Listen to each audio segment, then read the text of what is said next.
नमस्कार, news room में आप सभी का स्वागत है। पाकिस्तान एक बार फिर दुनिया के सामने अपनी झूठी और हास्यास्पद हरकतों के कारण उपहास का पात्र बन गया है।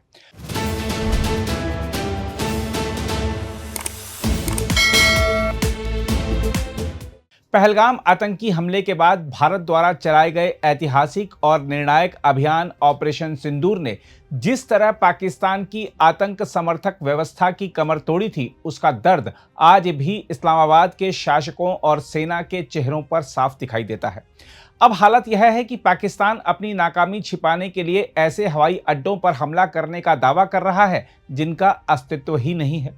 सोशल मीडिया पर वायरल एक दृश्य में पाकिस्तानी सेना का एक अधिकारी यह दावा करता दिखाई दे रहा है कि ऑपरेशन बुनियास उल मरसूस के तहत उसने भारत के राजौरी और मामून हवाई अड्डों को निशाना बनाया। हैरत की बात यह है कि राजौरी और मामून में कोई हवाई अड्डा है ही नहीं। राजौरी जम्मू कश्मीर का एक संवेदनशील सीमावर्ती इलाका है, जबकि मामून पंजाब के पठानकोट क्षेत्र के पास स्थित है, लेकिन दोनों स्थानों पर कोई हवाई अड्डा मौजूद नहीं है। इस बयान ने पूरी दुनिया के सामने पाकिस्तान की सैन्य और खुफिया व्यवस्था की पोल खोल दी है। दरअसल भारत के ऑपरेशन सिंदूर ने पाकिस्तान को ऐसा घाव दिया है जिससे वह आज तक उबर नहीं पाया है। भारतीय सेना ने केवल 22 मिनट की सटीक और योजनाबद्ध कार्रवाई में पाकिस्तान और पाकिस्तान अधिकृत कश्मीर में छिपे आतंकी अड्डों को ध्वस्त कर दिया था। जैश ए मोहम्मद और लश्कर ए तैयबा जैसे खूंखार आतंकी संगठनों के कई ठिकाने मिट्टी में मिला दिए गए थे। यह कार्रवाई भारत की राजनीतिक इच्छा शक्ति, कूटनीतिक समझ और रणनीतिक परिपक्वता का भी परिचायक थी। भारतीय थल सेना प्रमुख जनरल उपेंद्र द्विवेदी ने हाल ही में स्पष्ट शब्दों में कहा था कि ऑपरेशन सिंदूर ने दुनिया को यह दिखा दिया कि भारत कब, कितना और किस प्रकार प्रहार करना जानता है। उन्होंने कहा कि भारत ने केवल 88 घंटों के भीतर आतंक के ढांचे को तोड़ दिया और फिर पूरी सूझबूझ के साथ कार्रवाई रोक दी। यही भारत की असली ताकत है। भारत युद्ध नहीं चाहता, लेकिन यदि कोई उसकी संप्रभुता को चुनौती देगा तो उसे ऐसा जवाब मिलेगा जिसे वह पीढ़ियों तक याद रखेगा। देखा जाए तो पाकिस्तान की बौखलाहट का सबसे बड़ा कारण यही है कि उसकी मिसाइलें और ड्रोन भारतीय सीमा में घुसते ही ध्वस्त कर दिए गए थे। भारत की बहुस्तरीय वायु सुरक्षा प्रणाली ने पाकिस्तान की हर चाल को हवा में ही खत्म कर दिया था। पाकिस्तान एक भी भारतीय ठिकाने को नुकसान नहीं पहुंचा पाया था। इसके उलट भारतीय सेना ने आतंक के अड्डों को चुन चुनकर तबाह किया था।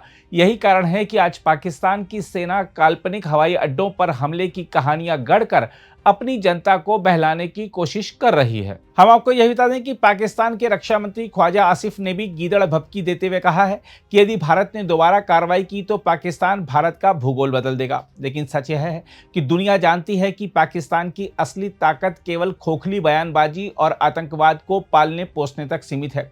जब भी सीधी टक्कर की बात आती है, पाकिस्तान को बातचीत और युद्ध विराम की गुहार लगानी पड़ती है। ऑपरेशन सिंदूर के दौरान भी पाकिस्तान की सेना भारत के सामने टिक नहीं पाई थी और अंत में उसे संघर्ष विराम की गुहार लगानी पड़ी थी।